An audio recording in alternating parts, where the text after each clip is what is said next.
Olá, seja bem-vindo ao nosso estudo. Nós estamos abordando diagnóstico e hoje vamos dar uma trabalhada de uma forma mais apurada nesse tema.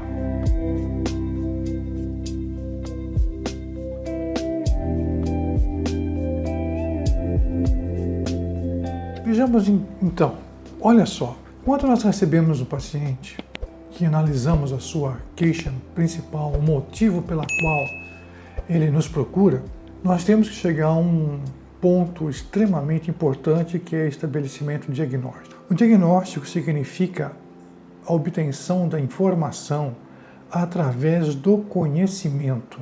É exatamente esse estudo que nos habilita, que nos impulsiona cada vez mais para a busca do conhecimento. Para tanto, nós temos que usar os nossos sentidos naturais. Então, a inspeção, a audição, o tato, o olfato. Aprenda a ouvir o seu paciente. Ouça a sua história, mas lembrando que você tem que ter o domínio da conversa, da entrevista. Há uma tendência, principalmente de pacientes mais idosos, pacientes mulheres especialmente, que gostam de contar detalhes.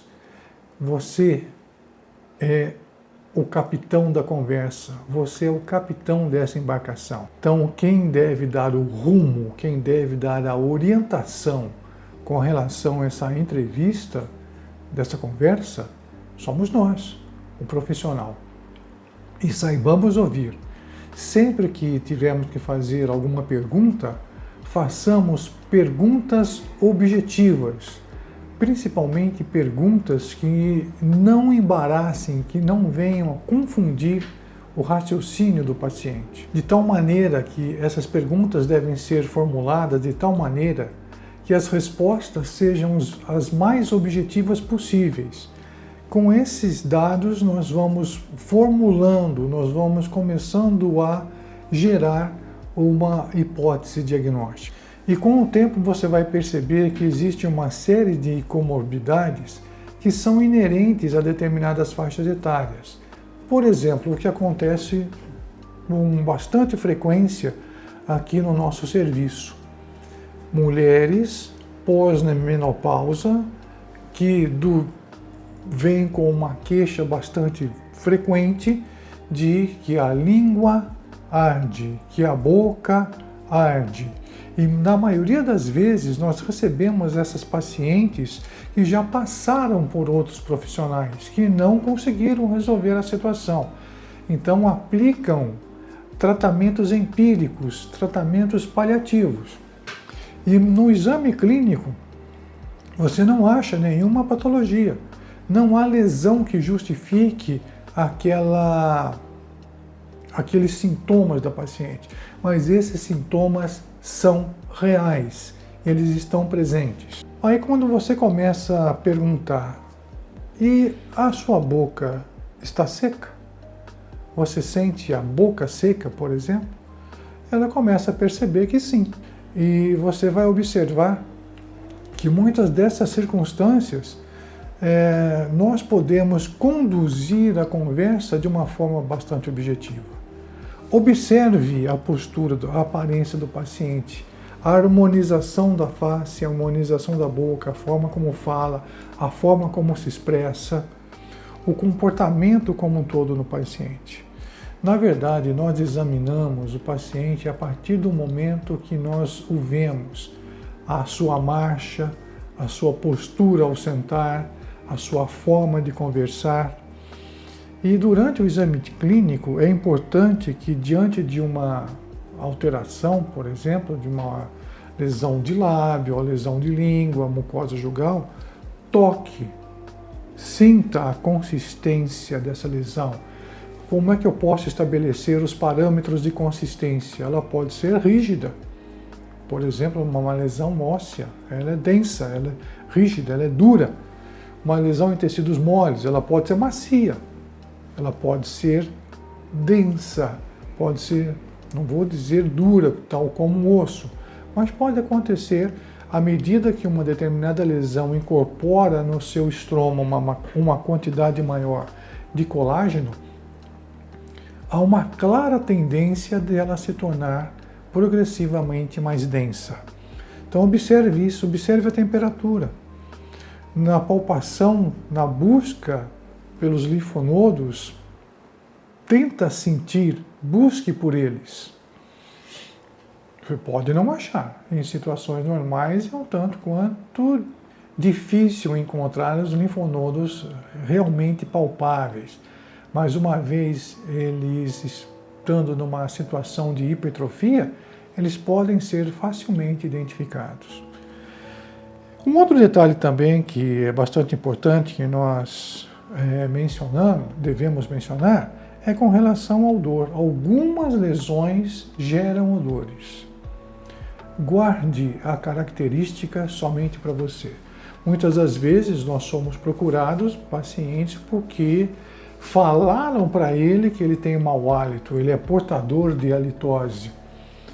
Não subestime o paciente, não constranja o paciente usando frases, realmente tem um odor muito forte. Não, não faça isso.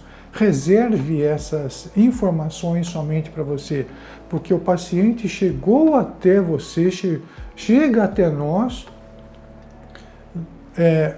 não exatamente para compartilhar informação. Isso ele faz com os conhecidos dele, faz com os amigos, mas ele chega até nós à busca de uma solução. Então ele acredita que somos capazes de identificar o problema que ele nos traz e estabelecer uma resolução real para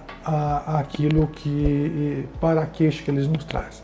Se nós não conseguirmos resolver, simplesmente vai acontecer que ele nos abandona e vai procurar quem tem a capacidade de resolver essa situação. Então, a busca do objetivo é uma situação, a busca do diagnóstico, é uma situação talvez a mais importante, porque se nós errarmos diagnóstico, certamente erraremos planejamento, execução e com certeza erraremos o prognóstico. É fácil obter diagnóstico? Às vezes sim. Às vezes somente com análise de sinais e sintomas nós conseguimos estabelecer o diagnóstico. Outras vezes nem tanto. Por conta disso, nós temos que levar em conta determinadas situações. Mas vamos lá. Quais são os objetivos do diagnóstico? Exatamente isso. Estabelecer ou propor ao nosso paciente um tratamento eficaz e seguro. Como é que nós chegamos a esse tratamento? Através da obtenção de um diagnóstico exato. Se nós temos dúvidas, nós não estamos diante de um diagnóstico, nós estamos diante de uma hipótese diagnóstica e essa hipótese diagnóstica tem que ser confirmada. Sempre acontecerá a confirmação? Sempre ocorrerá o diagnóstico definitivo? Nós temos diversos meios para que isso aconteça. Se nós não conseguirmos estabelecer o diagnóstico definitivo, pela análise de sinais e sintomas, nós podemos buscar, através de outros mecanismos, dados, informações que complementem esse diagnóstico. Mas o fato é que temos que estabelecê-lo. Uma vez obtido a confirmação diagnóstica, aí sim, o tratamento proposto tem que ser eficaz, tem que ser seguro e o prognóstico preciso. Vamos estabelecer, por exemplo, citei há momentos atrás, uma situação de xerostomia por diversos motivos. Vejamos. Vamos voltar um instantinho na aula, no nosso estudo sobre saliva como meio diagnóstico. E lá está mencionado, comentamos exaustivamente acerca desse tema, que determinados fármacos são capazes de produzir xerostomia. O que esperar de um paciente que faz uso de polifarmácia, tendo alguns fármacos a atividade anti-cialagoga, antihipertensivos, por exemplo. Dificilmente nós conseguiremos reverter essa situação. Então, existem tratamentos paliativos, que seria a utilização de gel para que essa situação tivesse o seu desconforto amenizado. Mas não haverá reparo. Enquanto o paciente fizer uso desses fármacos, o problema vai persistir. Ok, posso pensar na substituição desses fármacos. Quando ele usa um único fármaco anti-cialagogo, até pode ser, por exemplo, um antihipertensivo, mas se ele usa, como eu citei, uma polifarmácia com vários fármacos com essa capacidade, dificilmente teremos sucesso. E mesmo porque o restabelecimento da normalidade do fluxo salivar leva tempo. E o manejo para que isso seja feito exige do paciente mudança de hábitos. Aí ele tem que ficar bem claro essa situação. Diferente, por exemplo, se o paciente tem uma gengivite ou necessita de um tratamento endodôntico por conta de uma pulpite, que é possível a resolução de uma forma até bastante fácil, executando um tratamento específico. Agora, na nossa área, nem sempre isso é possível. Então, isso tem que ficar bem claro. Então, diagnóstico preciso. Será resolvido o seu problema? Nem sempre. Nem sempre será resolvido. Então, todos os recursos que nós temos disponíveis serão utilizados, mas a resolução nem sempre será atingida. Então, isso tem que ficar muito claro para o paciente. Então, o manejo, a começar pela história, pela anamnese detalhada, busque todas as informações possíveis. Normalmente, pela história, isso acontece com muita frequência à medida que o paciente vai descrevendo, que eu vou indagando, que eu vou conduzindo a anamnese, já começa a ser esboçado a hipótese diagnóstica.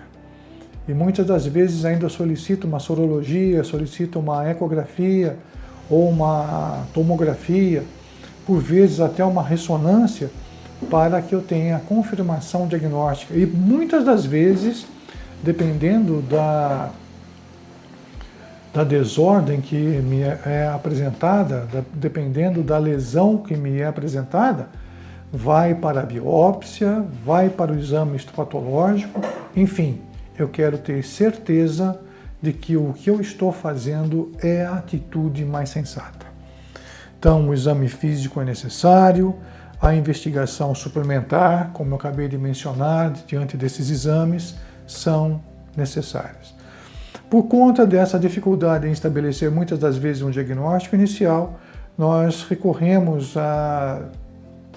passamos, até de certa forma, de maneira automatizada, por situações como: é possível diagnóstico clínico? Claro, uma gengivite pode ser diagnosticada clinicamente, o diagnóstico de uma lesão periodontal, quais recursos utilizo? O exame clínico, a sondagem do sulco, a sondagem de bolsa, a complementação por exames radiográficos. Isso é suficiente.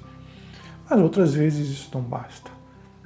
Numa lesão de origem pulpar, numa lesão periapical, os recursos clínicos aliados aos recursos de imagem normalmente são suficientes. O diagnóstico terapêutico muitas das vezes é obtido. Nós conseguimos estabelecer um diagnóstico mediante a utilização de determinados fármacos. É uma situação pouco frequente, mas existe. E o que mais nós encontramos é o diagnóstico diferencial. Determinadas lesões, seja em tecidos moles e especificamente em tecido ósseo, muitas lesões têm um comportamento similar, ou uma aparência ou aspecto similar. Muitas das vezes, cistos assemelham-se radiograficamente ou pelas imagens com um tumor benigno. Então eu posso ter, ou mesmo que seja um determinado cisto, eu posso ter vários outros cistos com o mesmo perfil de imagem. Então, a imagem nessas circunstâncias, ou os exames de imagens, seja radiografia, seja tomografia, elas podem nos auxiliar com relação às dimensões, com relação a uma localização mais precisa, os detalhes dos limites da lesão, que isso é bastante importante. Seu aspecto unilocular, seu aspecto multilocular, isso tudo é relevante e corrobora para estabelecimento diagnóstico, mas certamente não fecha, né? Então, nós criamos uma hipótese diagnóstica bem próxima de um diagnóstico concreto. Uma simples mucocele, por exemplo, clinicamente pode ser diagnosticada como mucocele. Se observada microscopicamente, não vem a ser mucocele. Então, existe uma série de lesões que têm um comportamento, um aspecto similar. Tanto é que quando nós solicitamos um exame por imagem, o radiologista ou imaginologista nos oferece uma série de opções, ou seja, lesões que tenham aspectos pela imagem similares. Quem vai resolver essa situação? Aí entra realmente o padrão ouro de diagnóstico, o diagnóstico patológico. Então, é possível que nós tenhamos que recorrer à biópsia, seja ela incisional, dentro das indicações. Então, verifica aquele que se encaixa mais na sua necessidade, incisional, excisional, aspirativa, decalque, esfregaço e assim por diante.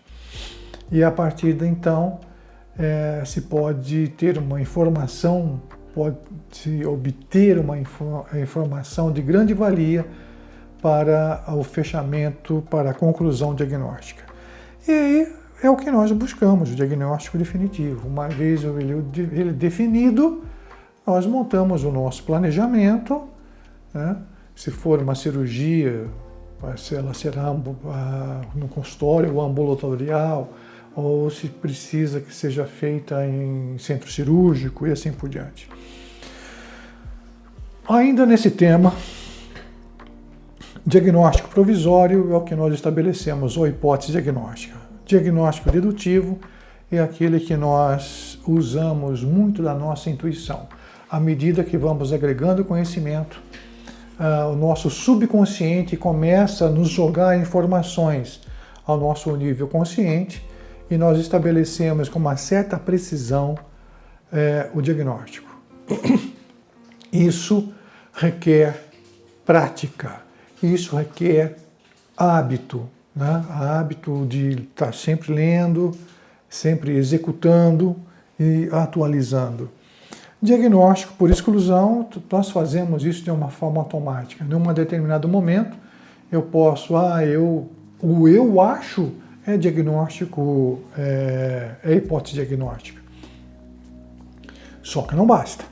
Então, eu acho que é isso, depois eu examino ou obtenho uma determinada informação, eu elimino, excluir uma hipótese, excluir uma possibilidade. Vejamos o seguinte, vamos tomar como exemplo essa imagem aqui presente. Olha só, segue comigo. O paciente nos apresenta, depois de examinado, vamos imaginar que a sua queixa venha a ser uma mancha na borda da língua. Ok, então você vai fazer a investigação e você já deve ficar ligado. Mancha branca na língua. Às vezes ele vai falar isso, não vai falar mancha branca na borda da língua. Eu tenho uma mancha na língua. Aí você vai perguntar, enfim, vai tentar obter dele a maior quantidade de informações. Durante o exame clínico, você já tem que ter em mente duas possibilidades. Pode ser uma candidíase pseudomembranosa, pode ser uma candidíase crônica, pode ser uma leucoplasia pilosa. Estou citando como exemplo. Então, a conduta a ser feita. Pega uma espátula, uma espátula 7, uma espátula de madeira não é recomendado, uma espátula plástica e raspe essa lesão. Duas possibilidades, ela se destaca ou não se destaca. Se a lesão se destacar deixando um fundo cruento, uma base cruenta, certamente se trata de uma candidíase pseudomembranosa. E não joga fora esse material.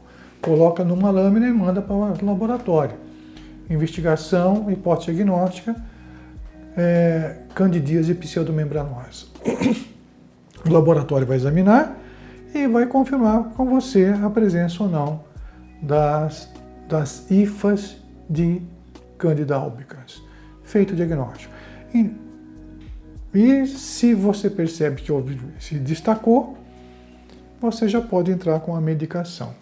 Agora, o paciente é jovem. Justifica, pela sua análise clínica, ele ter candidíase? Candidíase já nos deixa mais prudentes, porque pode estar, se ele não relatou nenhum distúrbio imunológico, mas está com essa situação, então alguma coisa está estranha. Então já pensa numa possibilidade de um hemograma, de um teste para o HIV, hepatite B e C.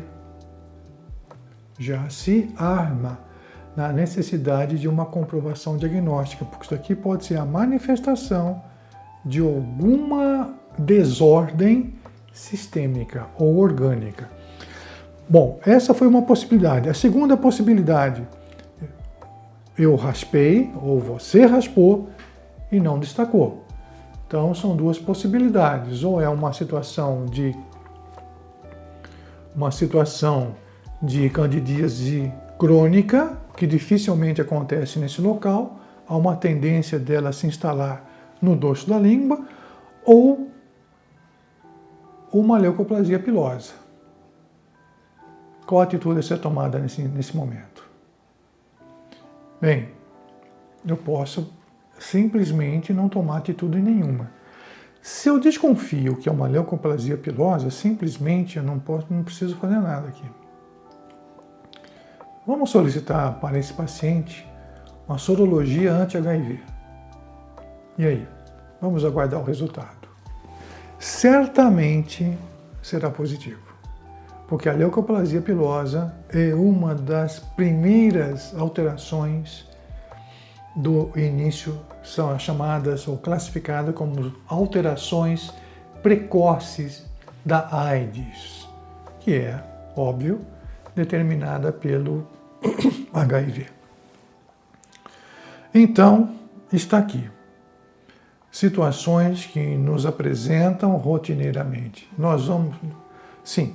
Voltando aqui ainda, nós vamos receber o exame positivo para HIV. Qual a conduta a ser adotada? Nós vamos tratar desse paciente? Não, não é que não temos competência. Todos nós temos competência sim, só que não entra na nossa esfera de tratamento. Então, esse paciente tem que ser encaminhado para um serviço de saúde. Lá ele terá certamente a confirmação diagnóstica, inclusive receberá os fármacos, o infectologista ou o médico assistente vai adequar a terapia de acordo com os exames que ele vai solicitar, como a carga viral, como a quantificação de linfócitos TCD4. Se será um único fármaco ou se será vários fármacos. E se no exame da sorologia para o HIV deu negativo, então nos resta sim estabelecer aqui uma biópsia para saber se de fato é uma leucoplasia pilosa ou um termo, que leucoplasia também é termo clínico.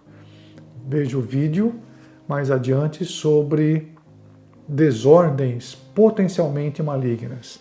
e essa aqui pode ser uma. Então, uma mancha branca representa uma série de desordens, desde a infecção pelo vírus até uma condição de displasia, que, se não for adequadamente manejada, evolui para uma situação séria, como um câncer de língua. E, por fim, o diagnóstico por indução, né? Determinadas condições nos induzem a estabelecer um diagnóstico. Obrigado pela sua atenção. Foi uma satisfação compartilhar esse estudo com você.